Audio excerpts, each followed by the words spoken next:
Oke, selamat pagi adik-adik grup KA20E. Bertemu lagi dengan saya Bang Alfonsus dalam mata kuliah Pajak Penghasilan.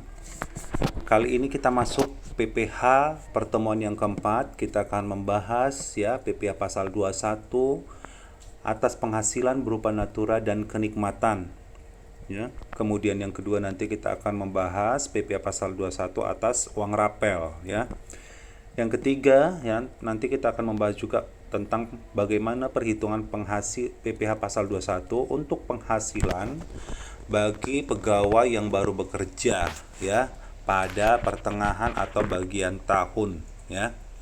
Nah, kita langsung ya lihat di sini contoh perhitungan PTKP. Jadi ini berulang kali setiap pertemuan kita ingatkan kembali ya contoh perhitungan PTKP ya. Jadi kalau nanti statusnya udah K2, lihat nanti jumlah PTKP-nya ya. K3, TK1, TK2, TK3. Ah, ini aja nanti yang kita jadikan rujukan dalam perhitungan PTKP ya. Kita samakan semua. Kita lihat topik kita pemotongan PPh pasal 21 pegawai tetap yang memperoleh penghasilan berupa natura dan kenikmatan lainnya. Dalam hal pegawai menerima penghasilan dalam bentuk natura atau kenikmatan, maka penghasilan tersebut bukan merupakan penghasilan karyawan yang bersangkutan, sehingga tidak dikenakan PPh pasal 21. Ini harus diingat ya. Jadi kalau pegawai menerima penghasilan dalam bentuk natura atau kenikmatan, maka bukan merupakan penghasilan karyawan yang bersangkutan, jadi tidak dikenakan PPh pasal 21. Kita lihat contohnya. Moza status kawin dengan satu anak bekerja di PT MOS dengan perolehan gaji 3 juta sebulan. Selain itu juga Moza memperoleh beras 30 kg di mana harga pasar untuk beras 8.500 per kilogram. PT MOS mengikuti program Jam Sostek di mana premi asuransi kecelakaan kerja dan kematian ditanggung oleh pemberi kerja masing-masing 0,5 dan 0,3% dari gaji pokok. PT MOS juga membayar iuran pensiun yang dibayarkan ke Yayasan Dana Pensiun yang pendiriannya telah disahkan oleh Menteri Keuangan dan iuran THT masing-masing 50.000 dan 30.000. Sedangkan yang ditanggung oleh Moza masing-masing 80.000 dan 50.000. Nah, diketahui di sini suami Moza adalah pegawai di PT Utama. Diminta hitunglah PPh pasal 21 ya. Terutang Moza dalam sebulan. Nah, ingat kembali adik-adik ya bahwa untuk menghitung ya memperhitungkan iuran THT dan iuran pensiun itu yang dibayarkan oleh ya pegawai ya yang bersangkutan, bukan yang dibayarkan oleh perusahaan. Namun untuk memperhitungkan penghasilan bruto, maka premi asuransi kecelakaan kerja dan premi asuransi kematian yang diperhitungkan di situ adalah yang dibayar oleh perusahaan, bukan yang dibayar oleh pegawai. Sampai di sini paham ya? Berarti iuran THT dan iuran pensiun yang diakui yang akan kita perhitungkan nanti adalah yang 80.000 dan 50.000. Kita lihat jawabannya. Gaji sebulan Moza 3 juta. Nah, di jawabannya ini ada uang lembur. Itu dicoret saja ya, itu ada kesalahan ya. Tidak ada kita singgung uang lembur. Premi asuransi kecelakaan kerja 15.000, premi asuransi kematian 9.000, sehingga gaji bruto ya untuk Moza dalam sebulan 3 juta ditambah 15.000 tambah 9.000 sama dengan 3 juta 24.000. Nah, kita hitung pengurangan-pengurangan yang diperkenankan.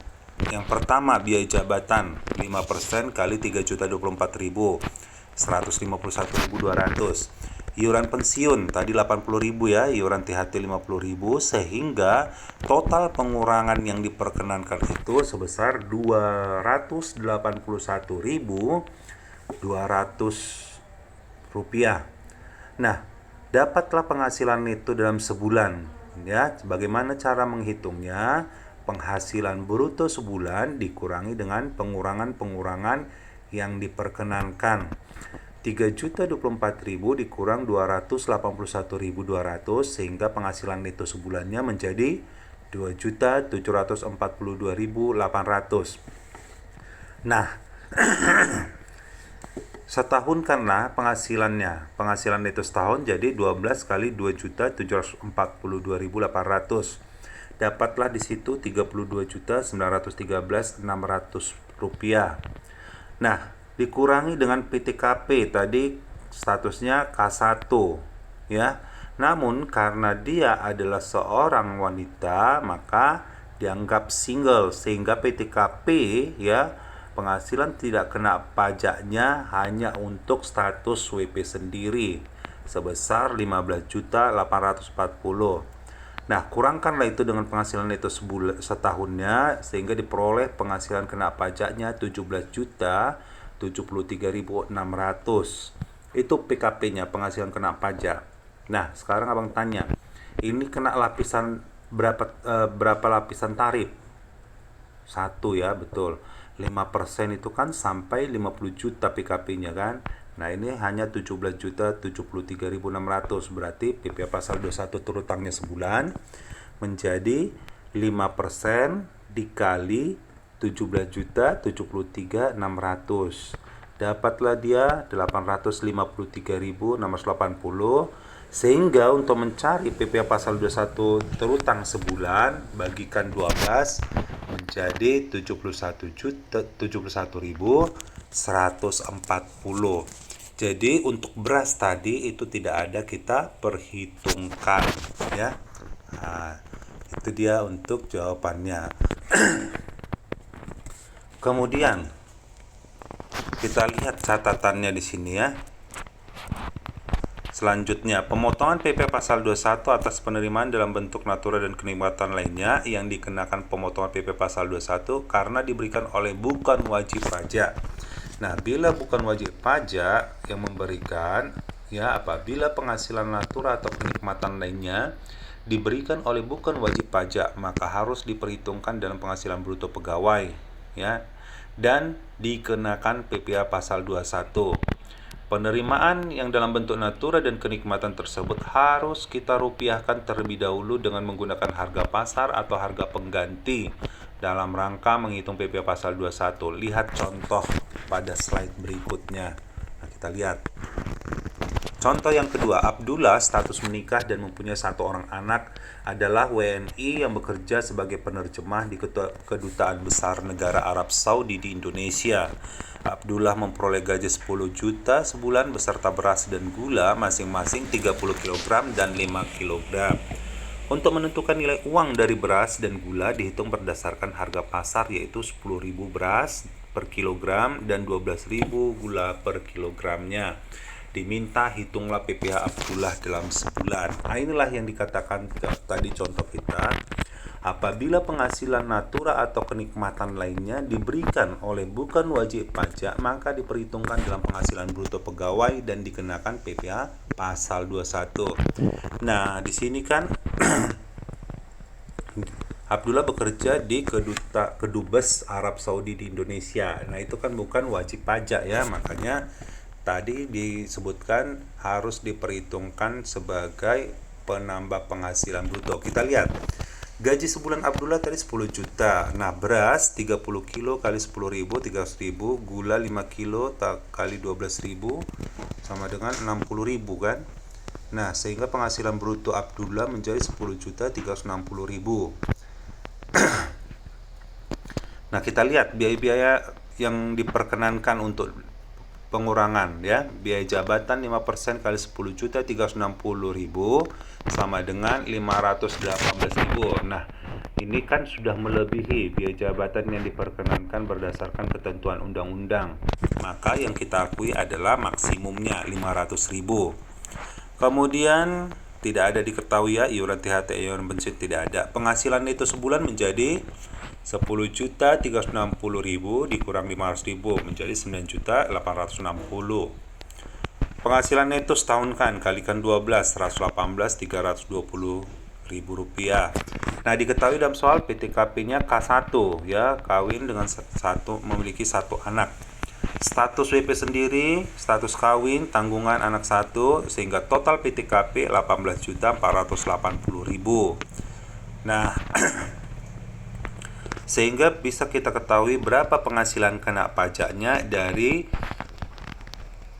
penghasilan neto setahun dikurang dengan PTKP-nya 118.320.000 dikurang 18.480 sehingga diperoleh 99.840.000. Nah, itulah penghasilan kena pajaknya. Sampai di sini pertanyaan Abang, apakah ini kena berapa lapisan tarif untuk menghitung PP pasal 21-nya?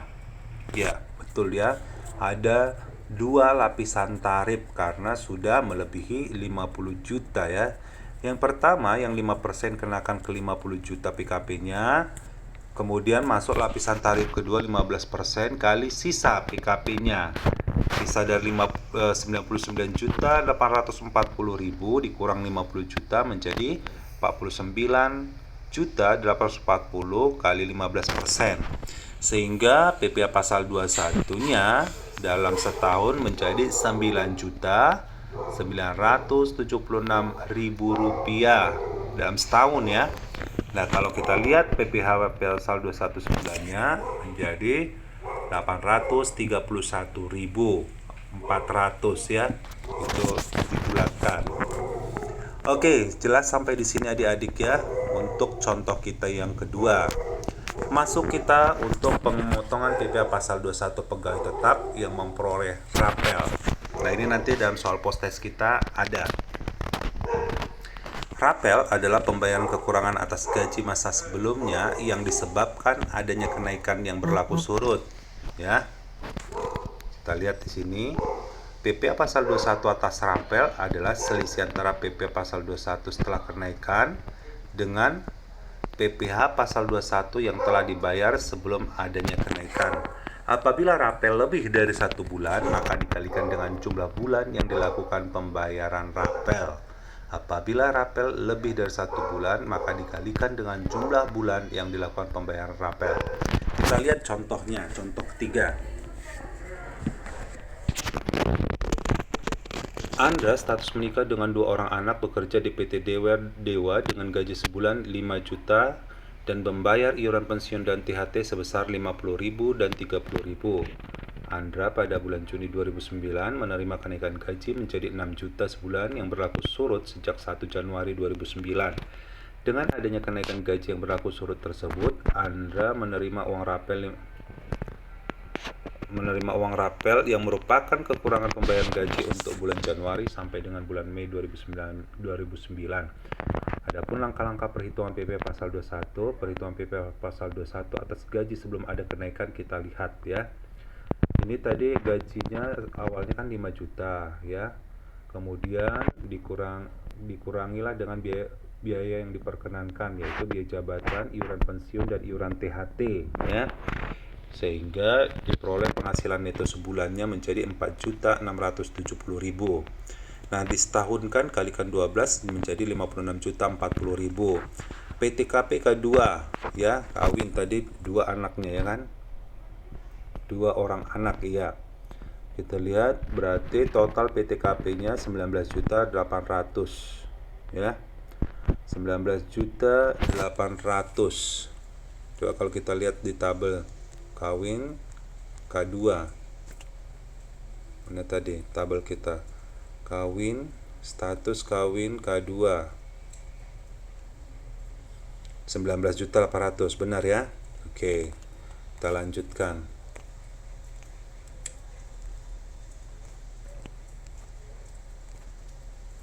Nah, kita lihat sehingga PKP-nya menjadi 36.240 ya. Penghasilan neto setahun dikurangkan dengan PTKP.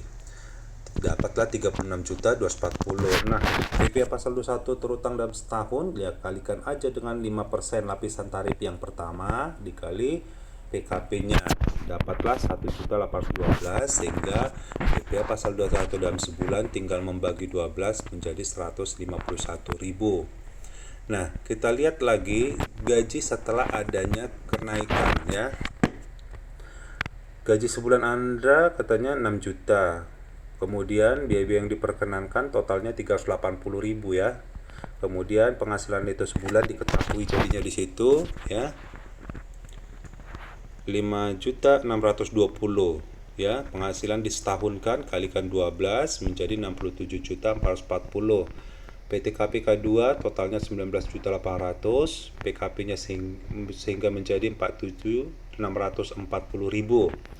PPh pasal 21 terutang ya, kena satu lapisan tarif saja ya, 5% kali 47.640 sehingga diperoleh 2.382.000. PP pasal 21-nya dalam sebulan tinggal membagi 12 menjadi 198.500. Jadi PP pasal 21 sebulan setelah kenaikan gaji menjadi 198.500 yang sebelumnya 151.000. Nah, perhitungan PP pasal 21 atas uang rapel tersebut, kita lihat PP pasal 21 atas gaji setelah kenaikan gaji kan tadi 5 bulan ya pengalinya. Karena di bulan Juni dia mulai naik kan, berarti Januari sampai Mei ya, Januari sampai Mei kan berlaku surut, berarti 5 bulan dia rapelnya. Nah, kita lihat rapelnya 5 bulan kali 198.500 sama dengan 992.500. PPh pasal 21 atas gaji sebelum kenaikan ya.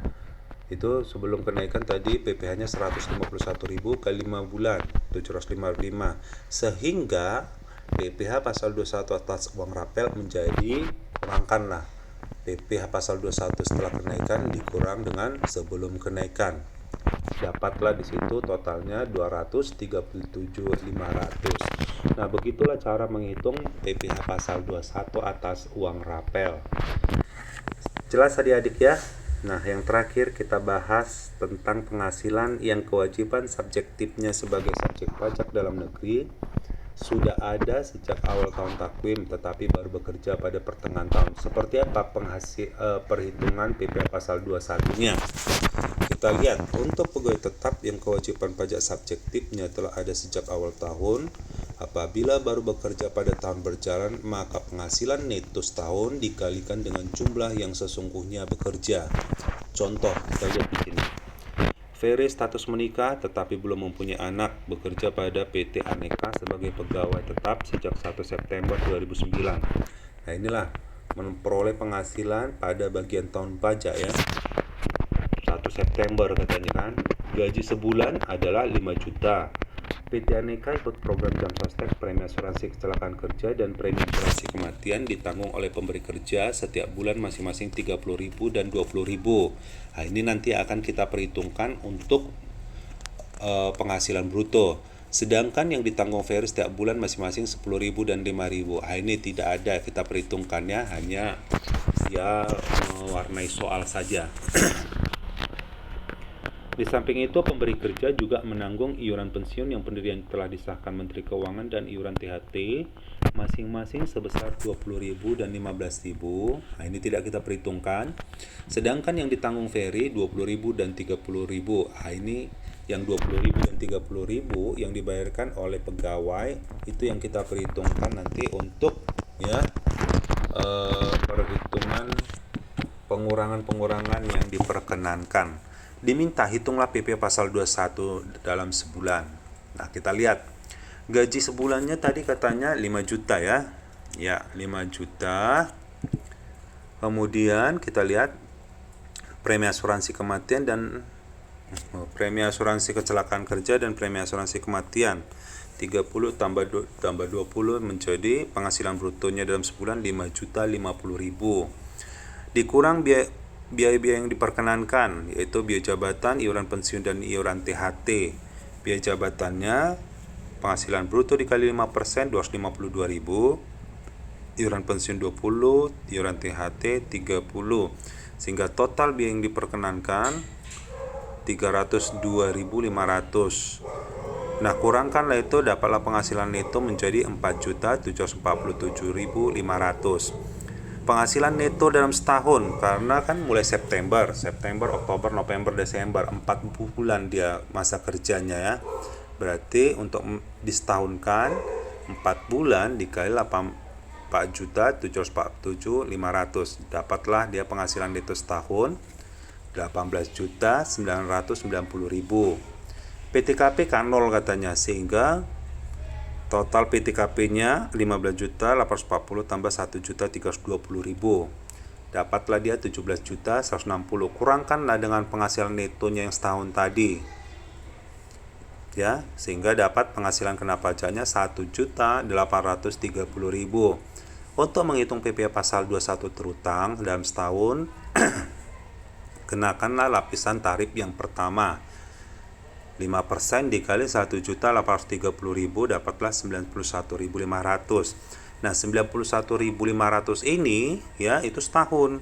Untuk mencari dalam sebulan, maka kita bagilah ke 4 bulan. Karena penghasilannya tadi kan hanya 4 bulan ya. Nah, jadi kita bagi 4 bulan dapatlah 22.875. Jadi ingat ya, bukan dibagi 12, karena 4 bulan saja tadi dia masa kerja mendapatkan penghasilan. Kalau tadi dalam soal mulai bulan Agustus, berarti ada 5 bulan ya, karena soalnya mulai 1 September dia bekerja, maka hanya 4 bulan. Sampai di sini jelas adik-adik ya.